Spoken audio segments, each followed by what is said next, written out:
The brain is an amazing and complex organ.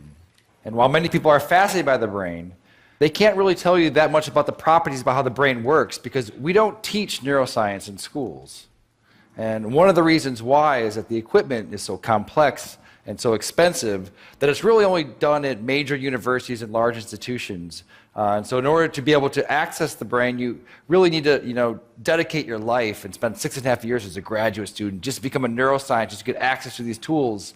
And that's a shame because 1 out of 5 of us, that's 20% of the entire world, will have a neurological disorder.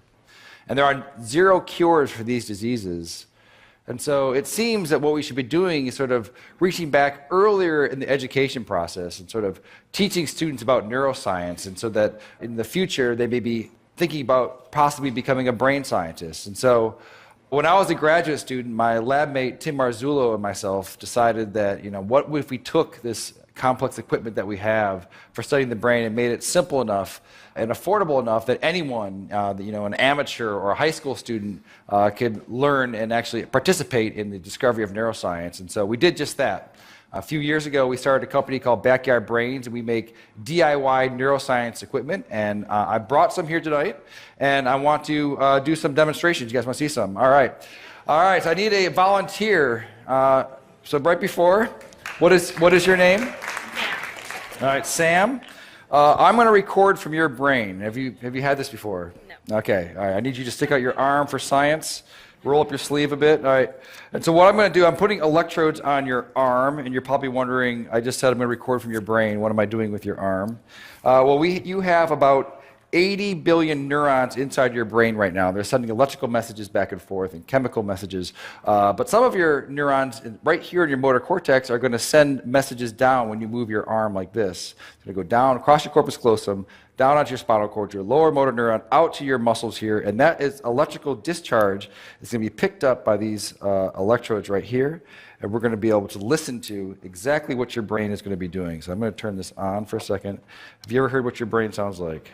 All right, let's turn it on. So go ahead, go ahead and squeeze your hand. All right, so what you're listening to, so this is your motor units that are happening right here. Okay, so let's take a look at it as well. So I'm going to stand over here.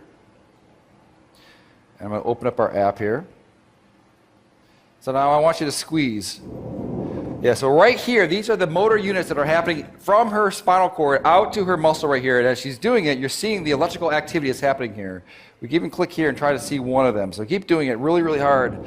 Yeah, so now we've paused on one motor action potential that's happening right now inside of your brain. Okay, do you guys want to see some more? All right. That's interesting, but let's get it better. Okay, I need one more volunteer. Okay, what is your name, sir? Miguel, all right.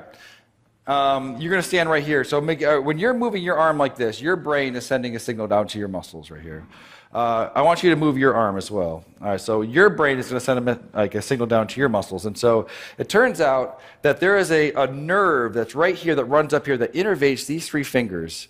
And it's close enough to the skin that we might be able to stimulate that, so that we can do is copy your brain signal that's going out to your hand and inject it into your hand so that your hand will move when your brain tells your hand to move. And so in a sense, she will take away your free will and you will no longer have any control over this hand, okay?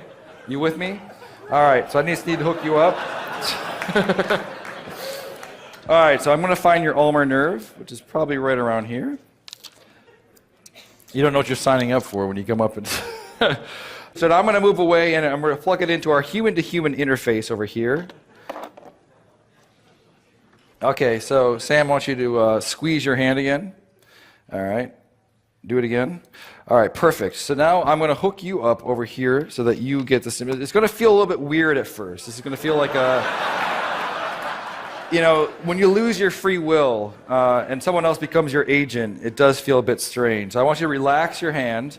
All right, and Sam, you're with me? All right, so you're gonna squeeze. I'm not going to turn it on yet, so go ahead and give it a squeeze. All right.